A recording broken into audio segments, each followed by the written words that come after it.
गुन्ह्यांना संरक्षण देणाऱ्या सत्ताधाऱ्यांचा, गुन्ह्यांना संरक्षण देणाऱ्या सत्ताधाऱ्यांचा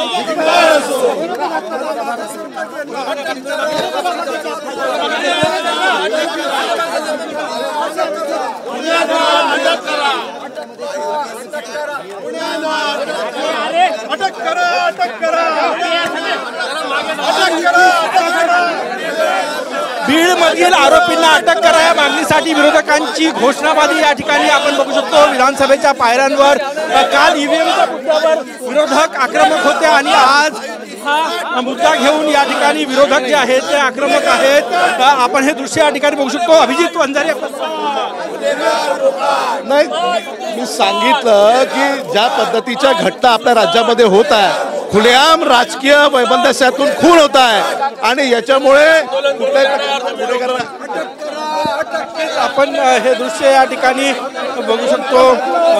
या ठिकाणी परभणी असो की बीड असो, राज्याला लागली दहशतवादाची कीड अशा फलक घेऊन या ठिकाणी आंदोलन जे आहे ते केलं जात आहे।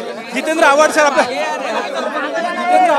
सोबत आहे। हे बघा या ठिकाणी घोषणाबाजी या ठिकाणी विरोधकांकडनं केली जात आहे। हातामध्ये काळं फलक घेऊन होताना हे गुन्हेगारांना संरक्षण देणाऱ्या सरकारचा,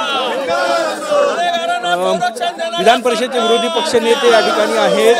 भाई जगताप या ठिकाणी आहेत, जितेंद्र आव्हाड ॲडव्होकेट अभिजित वंजारी या ठिकाणी आंदोलनात सहभागी झालेले आहे। नाना पटोले एकूण विरोधक परभणी आणि बीडच्या मुद्द्यावरून आक्रमक आहेत।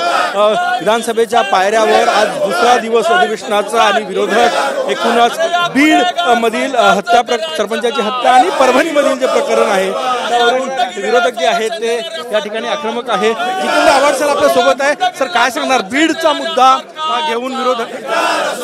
बीडचा मुद्दा आहेच तसा ना, मागासवर्गीय कर्मचाऱ्याला मारलं जातं, धमकी दिली जाते, खंडणी मागितली जाते, नंतर खून होतो।